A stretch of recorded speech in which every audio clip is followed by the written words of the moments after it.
অন্যান্য গোপীরাও তার সাথে সাথে যাচ্ছে।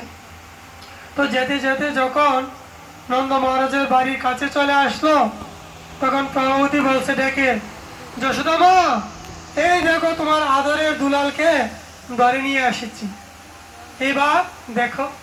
তুমি তো বিশ্বাস করতে চাও না। তো যশোদা মা এসে দেখে হাসছেন। তো যখন হাসছে, প্রভাবতী বলছে, আরে তুমি হাসছো কেন? হাতে হাতে ধরে নিয়ে আসছে, একটু শাসন করো, তা না তুমি হাসছো। তো এই কথা বলে যশোদা মা আরো বেশি করে হাসছে, বলছে, আরে তুমি পাগল করো। তখন যশোদা মা বললেন, গোপী, তাকিয়ে দেখো কাকে ধরে নিয়ে এসেছো। যখন চেহারার দিকে তাকালে দেখলে নিজের ছেলেকে ধরে নিয়ে আসছে। তো প্রভাবতী লজ্জা পেয়ে গেল, আরে ধরলাম কৃষ্ণকে, হয়ে গেল আমার ছেলে।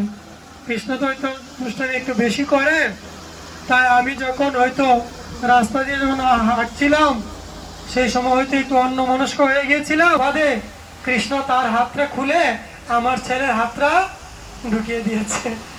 এই ভেবে নিজের ছেলেকে লজ্জা পেয়ে নিয়ে চল বাড়ি যায়, এই বলে ছেলেকে নিয়ে চলে যাচ্ছে।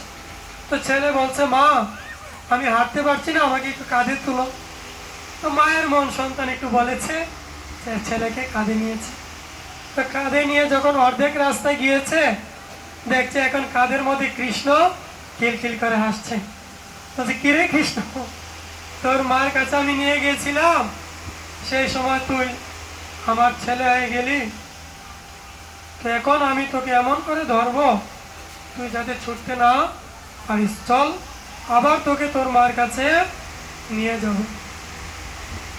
কৃষ্ণ বলছে, দেখো প্রভাবতী, তুমি আমাকে আর মায়ের কাছে নিয়ে যেও না।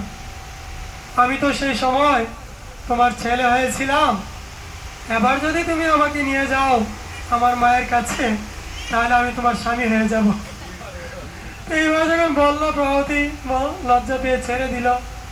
বলছে, ওকে ধরেই ধরা যায় না, এত দুষ্টামি জানে ও।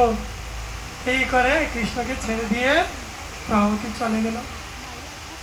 তো এদিকে যশোদা মা চিন্তা করছেন যে নিশ্চয়ই কোনো একটা ঘটনা ঘটছে, নতুবা গোপীদের এমন কি দায় পড়েছে যে আমার ছেলের বিরুদ্ধে এই ধরনের অভিযোগ তারা নিয়ে আসবে।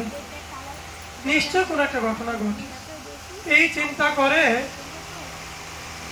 যশোদা মা একদিন কৃষ্ণকে কুলে তুলে আদর করে বলছেন যে, কৃষ্ণ, তুমি কেন অন্যের বাড়িতে